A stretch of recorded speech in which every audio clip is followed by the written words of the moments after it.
Бүгінгі тақырып мынау 17 ғасырдағы Ресей деп аталады. Яғни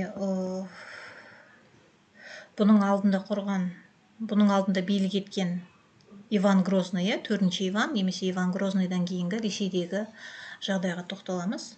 Енді Ресейдің ішкі және халықаралық жағдайына тоқталатын болсақ, жалпы 17 ғасыр адамзат тарихында өте бетбұрысты ғасыр болған. Онда феодалдық қоғамның соңғы кезеңі ретінде және капиталистік қатынасын қалыптаса бастауымен белгілі.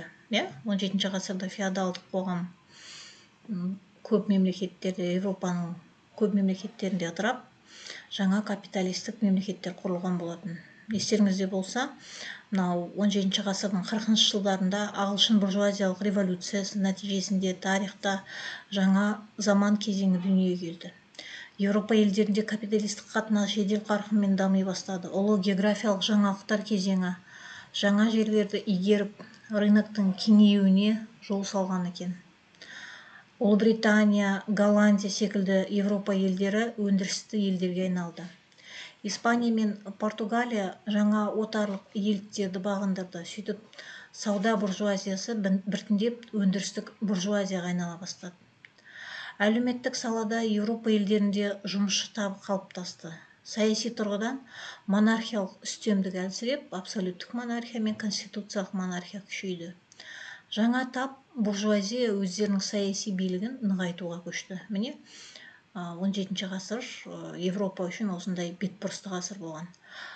Ал 17 ғасырда Ресей Европа елдерінен оқшаулау болса да, Ресей патшасы Алексей Михайлович Романов революциялық өзгерістерден қорқып, Ресей монархиясын сақтап қалу үшін Европа елдеріндегі монархтармен одақ жасауға күш біріктіруге тырысқан екен. Яғни Алексей Михайлович Романов деген кісі осы кісі. 16 ғасырдың соңы мен 17 ғасырдың басы Ресей тарихында ең бір күрделі кезең болды. Ресей патшасы 4-ші Иван өлгеннен кейін, яғни Иван Грозный қайтыс болғаннан кейін, Ресей тарихында дүрбелең кезеңі деп аталатын кезең басталды. Дүрбелең деп отқан Ресей тарихында өздері смутное время деп атайды, яғни дүрбелең кезең. Осыншама қиындыққа қарамастан Ресей патшасы жаңа жер арқылы империяның жер көлемін кеңейтіп алды. Сібірдің жаңа жерлерін ашып, Тынық мұхит жағалауына шыққан екен. Мынау бүкіл Ресей территориясы болса, қою қоңырмен берілген Ресейдің қазіргі территориясы болса, дәл осы 17 ғасырларда Ресей өзіне Сібірді қосып алған екен. Ашық түсті қоңыр түс бұл Ресейдің Сібірдің басталатын территориясы.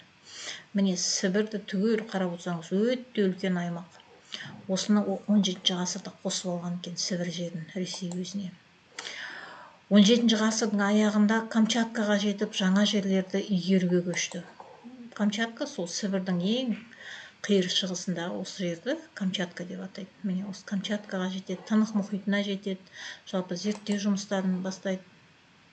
Сөйтіп, 16 ғасырдың соңында Ресейдің жер көлемі 430 мың шаршы шақырым болса, 17 ғасырдың соңында 5,4 миллион шаршы шақырым, яғни 12,5 есе өскен екен.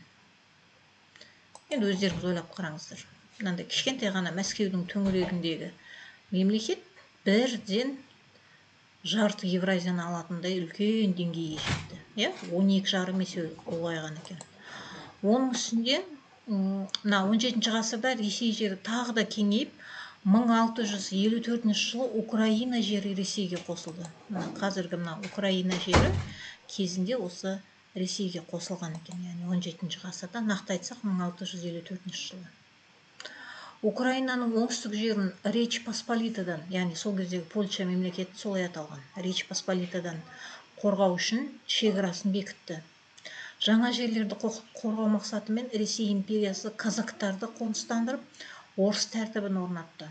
17 ғасырдың басында Дон өзенінің Қазақстанның батысындағы Жайық өзенінің бойына казактарды әкеліп орналастырды. Казак деп отқанымыз бұл ұлт емес, казак деп жатқанымыз бұл сол патша үкіметінің әскери сословиясы.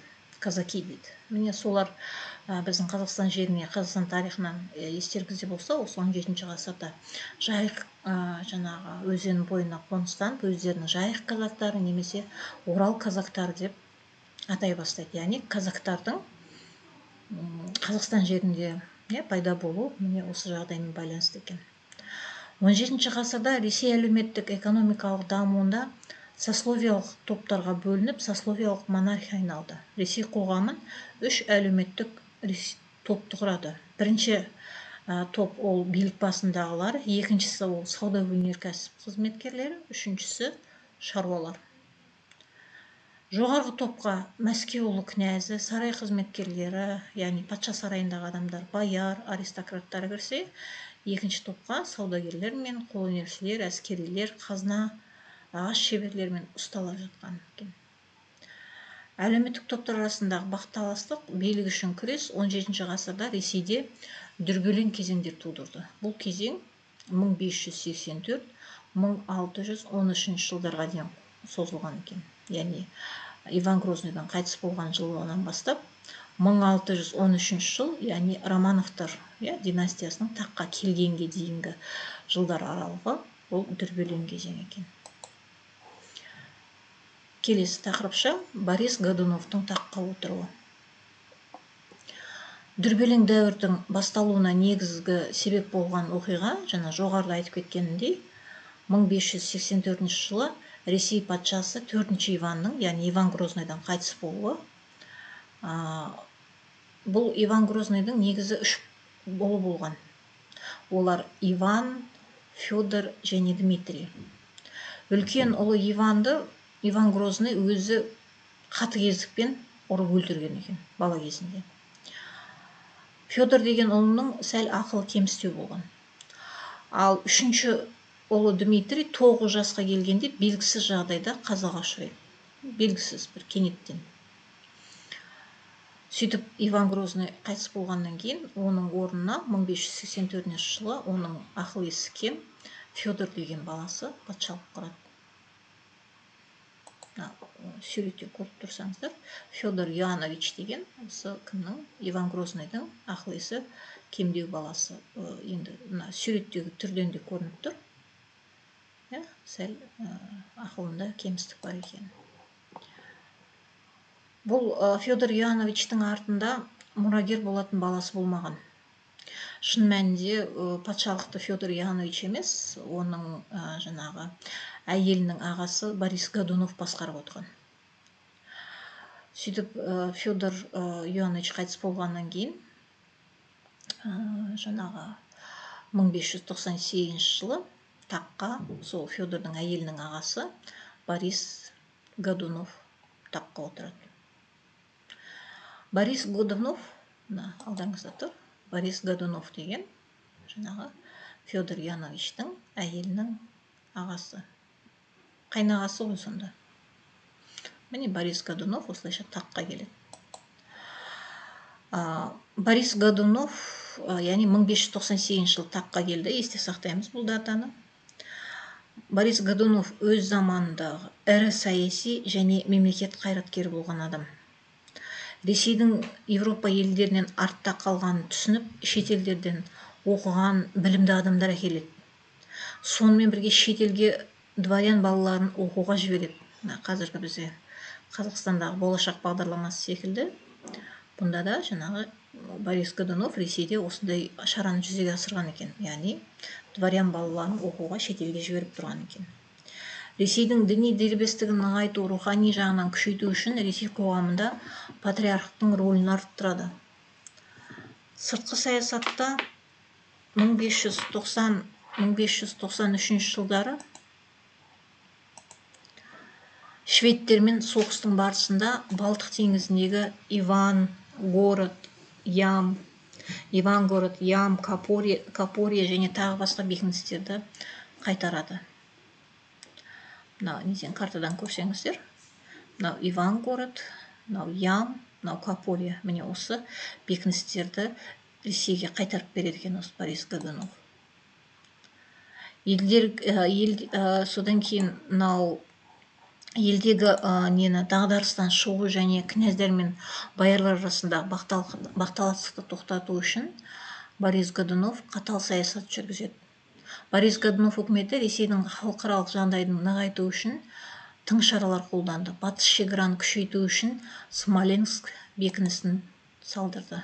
Ресейдің шекарасында, Мәскеу болса, батыс жақтағы шекарасында Смоленск деген бекініс, қазіргі қала, осылай пайда болған екен. Ондай бекіністер елдің оңтүстігінде де шығысында да бой көтереді. Белгород, Саратов, Самара, Сібірде Түмен, Тобольск бекіністері салынған екен. Борис Годуновтың патшалығына елдегі боярлар тобы қарсы болды. Ресейден қашып Польшаға барған Чудов монастырының монахы өзін Дмитриймен деп таныстырады. Естеріңізде болса, Дмитрий деген жаңағы кімнің, Иван Грозныйдың кенеттен қайтыс болған ұлы бар еді, Дмитрий. Мен солмын деп өзін таныстырады, мен Дмитриймін дейді. Сөйтіп Польша мемлекетінің қолдауымен осы лжи Дмитрий, яғни жалған Дмитрий, Мәскеуге қарсы әскер жинап жорыққа аттанады. Бұл кезде Ресей патшалығында бақталастық күшейіп, Борис Годуновқа қарсы көтерілістер болып жатқан кез еді. Елдегі дүрбелең кезінде кенеттен Борис Годунов қайтыс болады. Халықтың қолдауын пайдаланып, лжи Дмитрий өзін патша деп жариялайды. Лжи Дмитрий Польша үкіметінің қолдауына ие болып, өзін Дмитриймін деп жариялап, таққа келеді.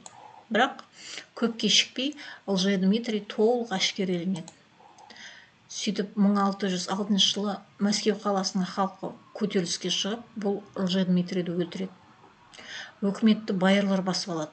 Таққа Василий Шуйский деген кісі келеді. Ол кісі Ресей тағын 1606-1613 жылдар аралығында отырады. Мені алдаңызда тұр. Василий Шуйский деген кісі. Алайда ел ішіндегі аласапыран мұнымен тына қоймайды. 1608 жылы поляк шляхтасы патша тағына жаңа адам тағайындап, Мәскеуге екінші рет жолық ұйымдастырады. Екінші лжи Дмитрий Мәскеу қаласындағы Тушино селосына келіп, сол жерден орыс жеріне үстемдік жасай бастады. Қарап отырсаңыз, бір мемлекетте екі басшы болады. Жалпы тарихта осындай жалған Дмитрийлер екеу болған екен. Шуйскийді боярлар қолдамады. Шетел адамның үстемдігі халыққа ұнамады, елге қауіп төнді. Халық елді қорғауды өз қолдарына ала бастады. 1609 жылы Польша королі Ресейге басып кіріп, Шуйский үкіметтен кетуге мәжбүр болды. Елді 7 боярдан құрылған 7 бояр үкіметі тобы өз қолына алады. Елдің жағдайы өте қиындады. Польша әскерлеріне қарсы Смоленск қаласының халқы ерлікпен күресті. Бірақ күштен болмады. Халық жеңіліс тауып, поляктар Мәскеу қаласына жақындайды. Міне осындай қиын жағдайда отан қорғау үшін құрылған халық жасақшыларын 1611 жылы күзде Нижний Новгородтан староста Кузьма Минин мен ер жүрек князь Дмитрий Пожарский басқарды. Халық жасақшыларының күш біріктіріп, 1612 жылы тамыз айында олар Мәскеу қаласына келіп жетеді. Есте сақтаңыздар. Кузьма Минин мен Дмитрий Пожарский деген кісілер, міне осылар. Өзінің Мәскеудегі әскерлеріне көмек бермекші болған Польша королінің әскерлері қуып тасталды. Шайқаста Кузьма Минин мен Дмитрий Пожарский үлкен ерлік көрсетті. 1612 жылы қазан айында шетел басқыншылар тізе бүкті. Мәскеу шетел басқыншыларынан азат етілді осылайша. Сөйтіп Минин мен Пожарский аттары орыс халқының есінде мәңгі сақталды. Кейін осы Мәскеу қаласындағы Қызыл алаңда, Красной площадь, осы екеуіне арналған халық атынан ескерткіш орнатылады. Енді келесі тақырыпша бұл Романовтардың патшалық құруы. Мәскеуді азат еткеннен кейін елде жаңа үкімет құру қажет болды. Сөйтіп 1613 жылы ақпан айында Мәскеу қаласында 700 адам қатысқан Зем соборы шақырылды.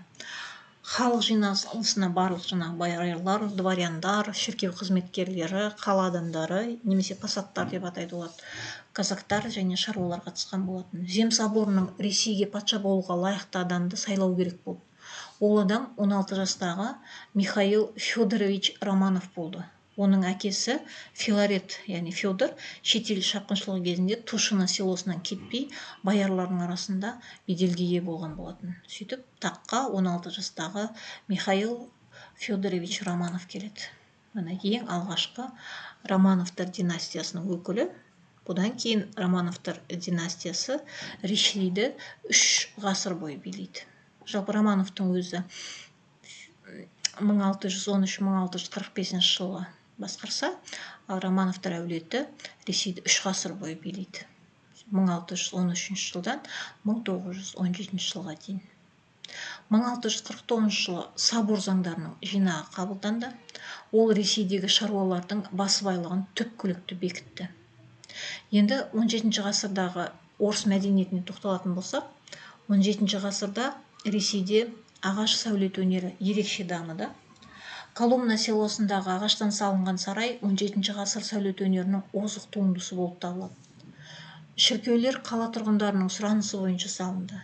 Шіркеуді салуда орыс шеберлері халықтың ағаш сәулет өнеріндегі озық үлгілерін пайдаланды.